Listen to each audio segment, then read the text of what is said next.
नमस्कार बच्चों, मैं आज electrostatic potential and capacitance chapter की 4th वीडियो लेकर आया हूँ। और मैंने आपको बेटा एक क्वेश्चन भी दिया था। रॉड के एक किनारे पर मुझे पोटेंशियल निकालना था। अभी तक बेटा उसका आंसर नहीं आया। मैंने देखो उसमें कहा भी था कि आप उसको सॉल्व करके भेजो, फटाफट भेजना मेरे पास। आज का टॉपिक है relation between electric field and potential. Very very important topic है, बहुत इंपॉर्टेंट है और उसको बड़े ध्यान से समझना। देखो दो बातें हैं इसमें, इलेक्ट्रिक फील्ड और पोटेंशियल के बीच में रिलेशन निकालना है। अभी तक आपने पढ़ा था इलेक्ट्रिक फील्ड दो तरह का होता है बेटा, एक होता है यूनिफॉर्म और एक होता है नॉन यूनिफॉर्म। और अभी तक आपने ये भी पढ़ रखा है कि electric field at A point हम क्या निकालते हैं, के क्यू बटे आर स्क्वायर निकालते हैं, और पोटेंशियल क्या निकालते हैं, के क्यू बटे आर निकालते हैं। इलेक्ट्रिक फील्ड कैसी क्वांटिटी होती है, वेक्टर क्वांटिटी। पोटेंशियल कैसी क्वांटिटी होती है, स्केलर क्वांटिटी। ठीक। अब अगर इलेक्ट्रिक फील्ड यूनिफॉर्म है, हम उसको लेके चल रहे हैं। अब इलेक्ट्रिक फील्ड यूनिफॉर्म है तो इसका मतलब क्या होता है, इलेक्ट्रिक फील्ड लाइंस क्या होंगी, पैरेलल होंगी, इक्विप्लेस्ड इक्वी डिस्टेंट होंगी। ठीक है, ये हम जानते थे। और हम ये भी जानते हैं हमें निकालना क्या है, वैसे वो हम आगे बताएंगे, लेकिन मैं लिख रखा है यहाँ पे E dot delta delta we 1 से 2। तो चार्ज पार्टिकल हमारा यहाँ पर है क्यू, एक पॉइंट, और मुझे इसको लेके जाना है 1 से 2 पर लेके जाना है। अब ये बहुत स्मॉल डिस्प्लेसमेंट है डेल्टा आर। अब आप ये भी जानते हो बेटा कि चार्ज पार्टिकल जब पॉजिटिव है तो इलेक्ट्रिक फोर्स जो लगता है वो इन the direction of electric field लगता है, क्यू भी लगता है। आप ये भी जानते हो कि वर्क डन हमें पूरी इस इलेक्ट्रोस्टैटिक में वर्क डन कैसा करना है, वो नेट फोर्स कैसा लगाना है, जीरो लगाना है। जो मैंने जो काम किया है वो पूरा का पूरा किस में यूज हो जाए, उसकी पोटेंशियल एनर्जी में चेंज हो जाए, उसका काइनेटिक एनर्जी उसकी क्या रहे वहाँ पर, चेंज इन काइनेटिक एनर्जी क्या हो, जीरो हो। तो उसके लिए मुझे जो फोर्स लगाना पड़ेगा अपोजिट डायरेक्शन में लगाना पड़ेगा, एफ एक्सटर्नल। तो एफ एक्सटर्नल की वैल्यू इलेक्ट्रोस्टैटिक फोर्स के मैग्नीट्यूड के बराबर होगी, बट डायरेक्शन क्या होगी, अपोजिट होगी। तो एफ एक्सटर्नल के बराबर की वैल्यू क्या होगी, माइनस क्यू ही वेक्टर होगी। ठीक है ना, समझ में आती इतनी बात। अब हमें वर्क डन जो करना है 1 से 2 के लिए करना है। वर्क डन बराबर जानते हो फोर्स इनटू डिस्प्लेसमेंट होता है बेटा। ये छोटी क्लास में पढ़ाता है, बड़ी क्लास में क्या पढ़ते हो, वेक्टर क्वांटिटी है, क्योंकि ये तो मैं जनरल केस पढ़ा रहा हूँ ना भाई। वो एंगल भी तो बना सकता है वहां पर, जरूरी थोड़ी ना कि वो स्ट्रेट जाए हर बार जब न्यूमेरिकल आएंगे। तो एफ एक्सटर्नल डॉट डिस्प्लेसमेंट, तो एफ एक्सटर्नल की वैल्यू क्या है, minus Q E vector dot D R delta R, small displacement ले लिए। ये क्या आ गया, हमारा वर्क डन आ गया। अब थोड़ा सा अगर दिमाग लगाओ तो बेटा हमें रिलेशन क्या निकालना है, ई और वी के बीच में निकालना है। जब 1 से 2 जा रहे हैं और आप जानते हो कि पोटेंशियल कहाँ पे ज़्यादा होगा आपका, क्योंकि 1 से 2 पे जा रहे हैं तो हमें डिफरेंस निकालना है। जब 2 पे जा रहे हैं तो V2 माइनस V1 लिखेंगे। अब V2 minus V1 equal to क्या होगा, W external 1 to 2 upon Q. Q पे ही तो काम करना है। तो ये तो हमारा हमने पीछे से पढ़ते हुए आ रहे थे, वैल्यू पुट कर दिया आपने, minus Q E vector dot delta R जो निकाला भी आपने, अपॉन क्यू से क्यू कट गया।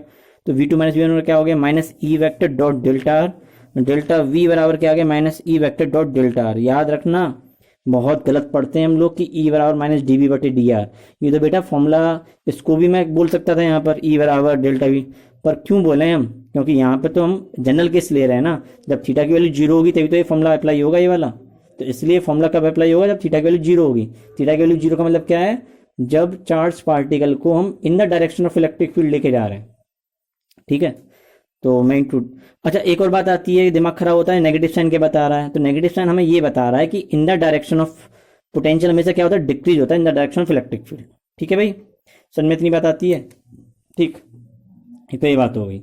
अभी हम काम क्या कहते हैं आगे करेंगे, कुछ न्यूमेरिकल। वैसे एक न्यूमेरिकल में डिस्कस कर लेता हूँ जल्दी से फटाफट। हमारे पास 2 प्लेट हैं, ए और बी। इस ए प्लेट पर पोटेंशियल 20 वोल्ट दे रखा है, हमें बी प्लेट पर पोटेंशियल निकालना है। इलेक्ट्रिक फील्ड जो दे रखा है 10 न्यूटन पर कूलम दे रखा है, और डिस्टेंस जो दे रखी है 2 प्लेट की बीच की वो कितनी दे रखी है, 2 मीटर दे रखी है। तो डेल्टा बी बराबर क्या होता है, ई डॉट डेल्टा आर होता है, जानते हो समझते हो सब लोग। अब बात क्या होगी यहाँ पर, फॉर्मूला जब आप अप्लाई करते हो बेटा, मैंने मॉड लगा रखा है, आप नहीं लगाओ मोड तो वो नेगेटिव साइन ही आएगा वहां पर। तो ये 10 इंटू 2 कॉस 0 आएगा। यहाँ से क्या निकल के आया, डेल्टा वी बराबर 20 वोल्ट। अब डेल्टा वी बराबर 20 वोल्ट का मतलब क्या हुआ, ए से बी पर जा रहा हूँ।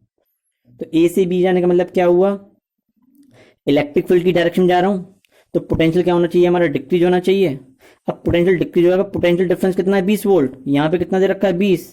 तो बेटा खुदा का लगाओ कि यहाँ से यहाँ जा रहे हो तो डिफरेंस 20 है इन दोनों के बीच का, यहाँ का 20 है तो यहाँ पे कितना होगा 40 60 क्या क्या कितना डिफरेंस निकल के आएगा 40 80 कितना भाई डिक्रीज होना है ना, तो 20 से वैल्यू कम क्या होगी यहाँ पे 0, तो वी की वैल्यू कितनी आएगी 0।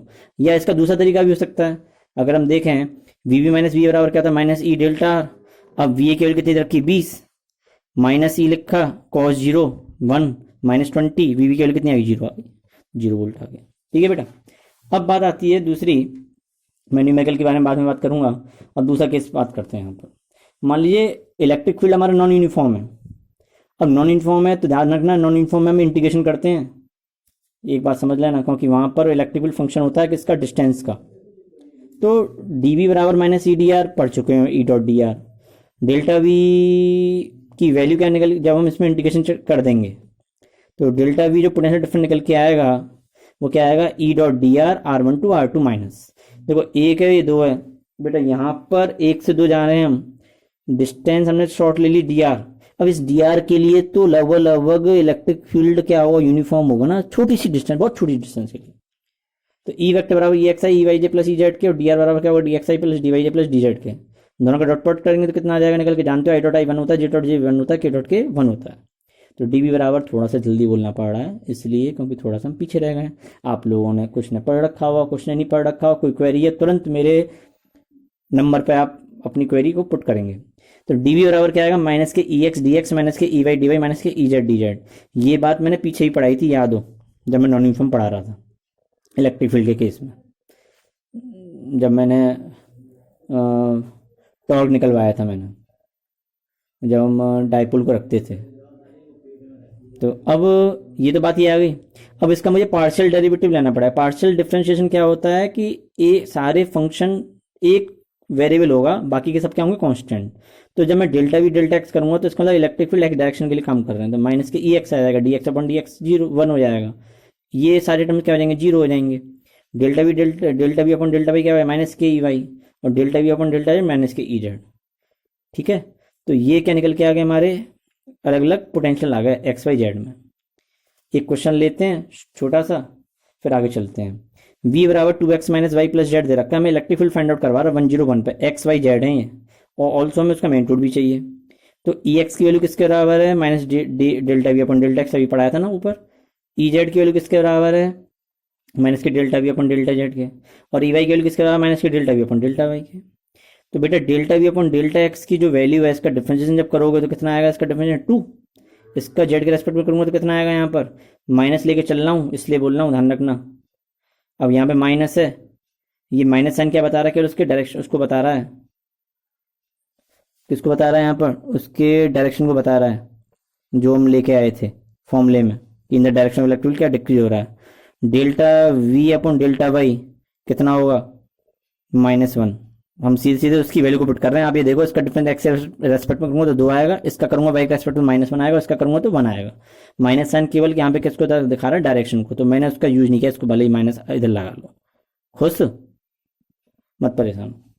अब ई बराबर क्या है आपका, ई वेक्टर बराबर यहाँ पे दिख रहा होगा आपको क्या निकल के आ गया, ये एक्स में तो 2y, ये वाई में तो क्या आ गया माइनस के जे, ये के में तो क्या आ गया प्लस के। मैंने तो मैग्नीट्यूड को लिया है, ध्यान रखना यहाँ पर भी -1 +2 और 1 माइनस माइनस बाहर के तो उनको नहीं लिया। इसका मैं मैग्नीट्यूड निकालूं तो क्या आएगा बेटा √2 उसका प्लस 1 का उसका प्लस 1 का उसका क्या है √6 आएगा। ठीक, एक क्वेश्चन दे रहे हैं हम तुम्हारे लिए करने के लिए, क्या है मैं कुछ नहीं दिखा रहा, छोड़ दिया तुम्हारे लिए इसलिए मैंने छुपा लिया इसको। v बराबर x² y plus y² z plus z² x, हमें इलेक्ट्रिक फील्ड निकालना है 101 पर और e की वैल्यू निकालनी है। ठीक है, मैग्नीट्यूड भी निकालना है, इलेक्ट्रिक फील्ड वेक्टर फॉर्म में भी निकालना 101 पर। क्वेश्चन को सॉल्व करके मेरे पास भेजना। ठीक, अब बात थी यहाँ पर दूसरी, वो है इक्विपोटेंशियल सरफेस के लिए। नाम ही समझ में आ रहा होगा, इक्विपोटेंशियल का मतलब क्या होता है, जहां पर पोटेंशियल क्या हो सेम हो, on which potential is equal और सेम एवरीवेयर। ये 3D की बात हो रही है। अगर मैं सिंपल यहाँ पे पॉइंट चार्ज ले लूं और पॉइंट चार्ज की जो बनती है सिमेट्री वो स्पेरिकल सिमेट्रिक बनती है, तो ये 1 2 3 4 5 जो पॉइंट लिख रहे हैं सब जगह पे पोटेंशियल क्या होगा सेम होगा Q/R। Concentric spheres with charge as centre of spheres are equipotential surface. अब मान लो मैं इसके बाहर एक और सरफेस बना दूं, एक और बन जाएगी, तो उन सरफेस पर पोटेंशियल सेम होगा, इस पर पोटेंशियल सेम नहीं होगा कंसेंट्रिक पर। ठीक है, लाइन चार्ज के लिए क्या बनती है, सिलेंड्रिकल, तो 1 2 3 4 पे क्या होगा हमारा, वो सेम होगा पोटेंशियल। सिमिलरली अब एक इंपॉर्टेंट बात, प्रॉपर्टीज क्या है इक्विपोटेंशियल सरफेस के लिए, potential difference between any two points on the equipotential surface is zero, मतलब v1 minus we to, V2 minus V3, V3 minus वी4 क्या होगा हमारे लिए, जीरो होगा। दूसरी बात, no work is done by electric force in moving A charge on equipotential surface, बेटा सब जानते हो इस बात को, इसी को ले लें कि अभी पढ़ाया था आपको कि अगर मैं 2 से 1 पे जा रहा हूँ, और 2 से 1 पे जाने का मतलब क्या हुआ, 2 से 1 पे जा रहे हैं हम, तो v1 माइनस वी टू बराबर क्या होगा, हम कहाँ से कहाँ जा रहे हैं, 2 से 1 पे जा रहे हैं, अपॉन क्यू। अब इसका डिफरेंस क्या है हमारा, ये जीरो है, मैं ए से बी पे जा रहा हूँ, तो वी बी माइनस वी बराबर W external A to B upon Q, तो इसके लिए जीरो है, तो वर्क डन का निकल के आएगा, जीरो आएगा निकल के। ठीक है, सही है, एक तो ये बात हो गई। एक्शनल कहती है यहाँ पर क्या कि एक और भी आती है, the direction of electric field is always perpendicular to equipotential surface, important है, the direction of electric field is always perpendicular to equipotential surface. ये जानते हो डी बराबर माइनस के ई डॉट डी आर। अब इक्विपोटेंशियल सरफेस में potential difference क्या होता है, जीरो होता है। सॉल्व करो बेटा इसको आगे, चलो फटाफट, क्या आएगा, जीरो बराबर माइनस के ई डी आर कॉस थीटा, तो कॉस थीटा की वैल्यू क्या आ जाएगी, जीरो, तो थीटा की वैल्यू कितनी आ जाएगी बेटा, यहाँ से 90 डिग्री, हो गया प्रूफ। नेक्स्ट बात थी यहाँ पर, field lines are always perpendicular to equipotential surface, field lines क्या होती है हमेशा इक्विपोटेंशियल सरफेस के क्या होती है, परपेंडिकुलर होती हैं। और दूसरी बात, two equipotential surface can never intersect each other, कभी भी दो इक्विपोटेंशियल सरफेस एक दूसरे को इंटरसेक्ट नहीं करती, क्यों, अगर करेंगी तो इंटरसेक्शन पॉइंट पर दो डायरेक्शन होंगी, दैट इज नॉट पॉसिबल। ठीक है, एनसीईआरटी खोलना, एनसीईआरटी खोल करके पॉइंट चार्ज और इलेक्ट्रिक फील्ड अगर लाइन पैरेलल होंगी तो वहां पर पैरेलल प्लेन्स बनते हैं और डायपोल, इसके लिए इक्विपोटेंशियल सरफेस बनाओगे, इतना सा काम है। कल का जो टॉपिक रहेगा हमारा बहुत इंपॉर्टेंट टॉपिक है, पोटेंशियल हम पढ़ेंगे due to dipole at an axial point, at an equatorial point. ठीक है, इसके अलावा कल ही हम आपको असाइनमेंट दे देंगे पोटेंशियल के, तो आप उसके सवाल करेंगे। ठीक है, दैट्स ऑल, कोई क्वेरी हो तो आप डालना, मैं उसको सॉल्व करूँगा। धन्यवाद।